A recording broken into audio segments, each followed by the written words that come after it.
Үчүнчүсү болсо тууган урук менен байланышты түзүү. Тууган урук менен байланышта болуу, алакада болуу, жакшы алакада. Бизде мындай бир түшүнүк бар. Сен өзүңчө болуп кетсең, жашооң жакшырып кетет деген түшүнүктү айта беришет. Бизди башка маданияттар, башка көз караштар талкылап бүттү. Чындап келген учурда кыргызда сак сөз бар, аны унутуп калабыз да. Үйгө канча бут кирсе, ошончо кут кирет деген сөз айтып жүрөбүз. Кээ бирдикилер акыркы мезгилде ушуну кээ бирки баягы юмористтер муну келекелеп да чыгышты. Үйүбүзгө бут эле кирет, бирок куттан кабар жок дегенде сөз айтышат. Сен куттан деги эле кабарсыз адамдар экенсиңер. Себеби дегенде ошол үйгө жок дегенде салам айтып кирип, ортоңордогу болгон бир туугандык мамилеңерди, бир туугандык маанайыңарды, бир туугандык алакаңарды жөнгө салып кое турган жакшынакай жылуу сөзүн айтып, жылуу чайыңызды уктап кетсе, бул өзү байлык болчу. Бирок адамдар акыркы мезгилде келгиреби өзүбүзчө болойлук, жакшы жашайбыз дей беребиз, бирок өзүнчө болгон сайын бул эмне болот?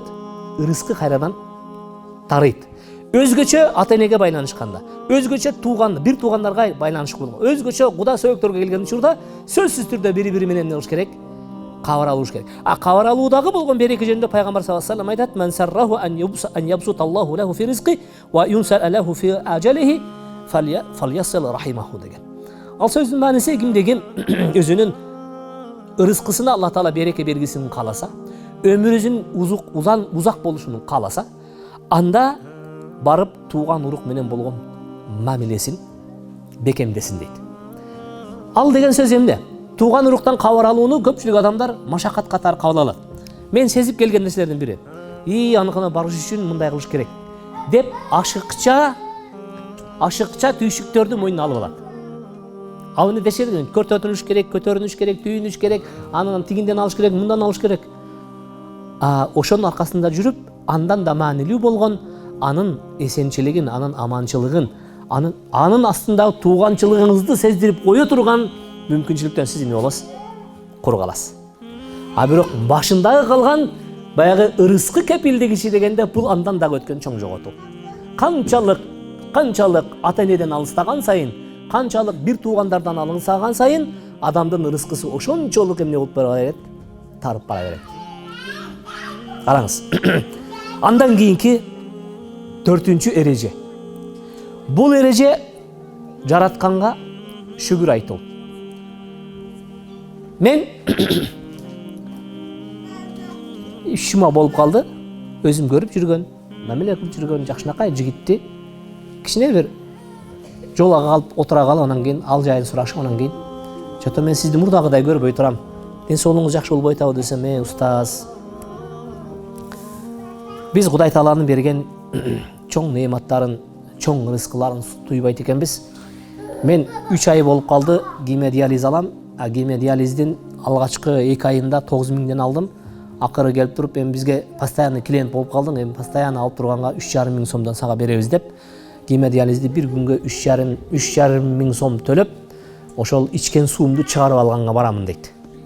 Ал жердеги азапты айтпаң дейт. Жатканда эң аз жатканда 4 саат жатам дейт, болсо 6 саатка чейин жатам. Ошону алгандан кийин анан өзүмдү кичине адам сезип көчөгө басып, кичине баландарымды, келинчегимди келип сүйүнтүп күлүп коем дейт. Башка мезгилде эртеңки ошол саатка чейин көңүлүм чөгүп, бул жашоонун эмне экендигин унутам дейт.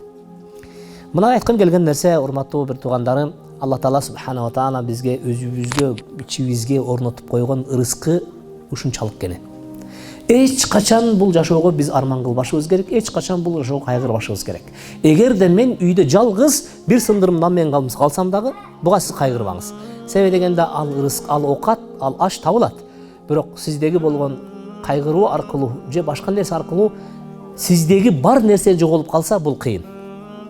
Мына ошондуктан биздеги көрүү, сезүү, туюу, айталык, ашказаным, боорум, бөйрөгүм ордунда иштеп атабы, демим жакшы кирип жакшы чыгып атабы? Кечеги пандемия мезгилинде көрдүңөр, адамдарга жөн эле дем жетпей калгандан канча кыйналгандарын көрдүк. Мына ошондуктан мына ошол демди жутуп чыгарган үчүн дагы шүгүр келтирелик. Отуруп тургандыгым үчүн шүгүр келтирелик. Бир тамчы сууну ичип, аны чыгаргандыгым үчүн шүгүр келтирейин. Себеби дегенде ар бир кыймылым улуу жараткандан мага берилген бир чоң белек. Бул учурда мен сөзсүз түрдө андан сырткары мени курчап койгон жакшылыктар үчүн шүгүр келтиришим керек. Ал жакшылыктар мен Менин тегерегим, менин үй бүлөм, менин күйөөм, менин келинчегим, менин балдарым, менин тууганым, менин ата энем, менин досторум, менин чөйрөм дегеле, менин мекеним. Мен көрүп аткан жарык күн менен мен көрүп аткан жадыраган жылдыздуу түн. Бул кандай деген рахат. Бул кандай деген жакшылык. Мына ошол жакшылыктардын бардыгы эмне менен токтолот дегенде, ошонун бардыгы шүгүрчүлүк менен гана токтолуп, бир гана шүгүрчүлүк менен дагы ашып, артып бара берет. Алла Таала Кур'анда Estağfirullah. La in şakartum la azidannakum. Эгерде шүгүр эле келтирсеңер, силердеги болгон жакшылыкты мен дагы арттыра берем, дагы арттыра берем, дагы арттыра берем. Wa la in kafartum. Бирок ошол нерсени тоң моюндукка салып, тааныбай койсоңор, анда силерди күтө турган азабым абдан чоң дейт. Албетте, шүгүрчүлүк момундун иши болуш керек. Тилибиз менен дагы, көкүрөгүбүз менен дагы, акылыбыз менен дагы, денебиз менен дагы шүгүр келтиришибиз керек. Андан кийинки кепилдик бул истигфар. Момун. Эгерде истигфардын ордун билгенде, анда бул дүйнөдө жашоодон камырабай жашоо өтмөк деп алымдарыбыз айтат. Истигфардын эле ордун билгенде. Ал деген сөз пенде болгондон кийин бирөөгө жаза басып, тая басып, же тиктеп алабыз, же айтып алабыз, же оозумдан бирдемке чыгат. Жыйынтыгына келген учурда мен канча катачылыктарды кадам сайын мен жасап атам. Бирок ошол катачылыктар менин артымда иш кошо жүрөт да. Катачылык өзү инсанды жакшылыктан не кылат, кечиктирет. Ошол катачылыктан кутулуунун жолу эмне дегенде истигфар. Улуу жараткан астында жөн эле кыргызча эле Аллахым мени кечиргин. Жол ушул эле сөз. Эгер тилиңиз келсе астагфирулла деп айтыңыз. Бирок тилиңиз астагфируллага келбесе жөн эле айтыңыз. Улуу жаратканым, сен барсың го? Сен мени жоктон бар кылган элең. Бирок сен бар кылгандан кийин менин пенделик, көрпенделик жайымды сен түшүнөсүң. Сен көрдүң мен жанагы жерде моундай кылып, кечээ күнү моундай кылып, өткөн күнү моундай кылган катачылыктарымды мен сезип турамын, билип турамын, мен моюндап турамын. Сен Кудай жаратканым ошону эле кечиргин деп кыргызча эле айтыңыз. Сиз анын натыйжасын эртеси сезесиз. Эч кимге угузбай айтыңыз. Эч ким жок жерде айтыңыз. Жалгыз бөлмөдө калганда айтыңыз. Унаада өзүңүз жалгыз кетип атканда айтыңыз. Остановкада унааны күтүп атканда айтыңыз. Унаада бараткан мезгилде ичиңизде айтыңыз. Жаратканым өзүң кечиргин, себеби дегенде сен мени кечире турган сенсиң, башка эч ким жок.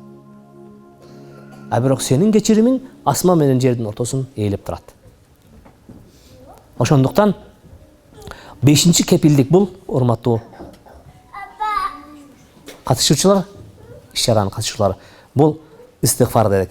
Андан кийинкиси Аллахтын астындагы болгон кулчулук.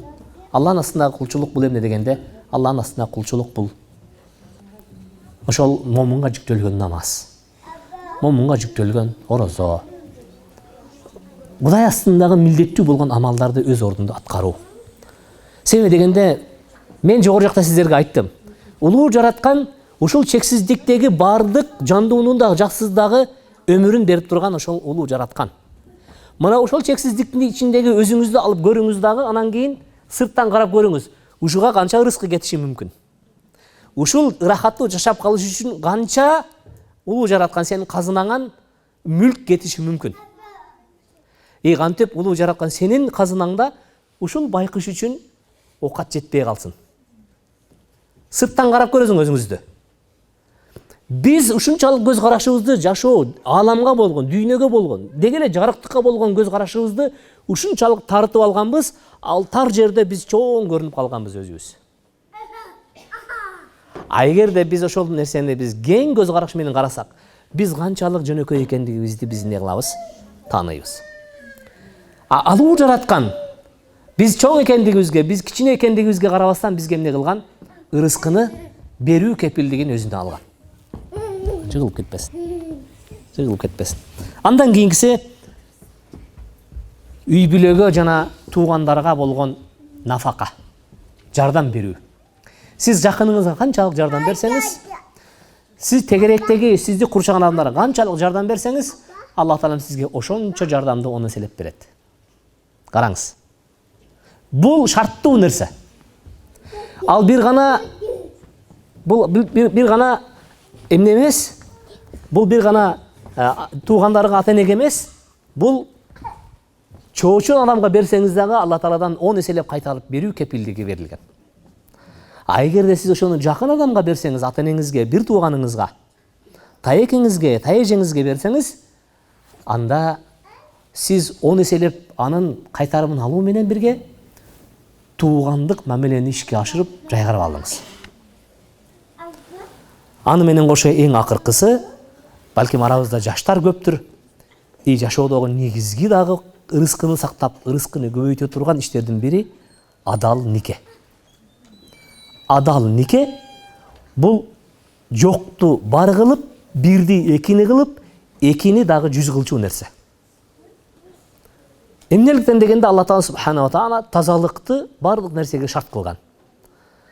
Бойго жеткен кыз болобу, бойго жеткен жигит болобу, же болбосо деги эле жашоодо өзүнүн шеригин таппай жүргөн кайсыл жаштагы киши болбосун, өзүнүн жашоосун тазалыктын үстүнө койсо, Алла Таала ошол тазалыкка коюу максатынын аркасында анын жашоосун эртеңки күнү тааныбай турган акыбалга эмне кылат, өзгөртөт.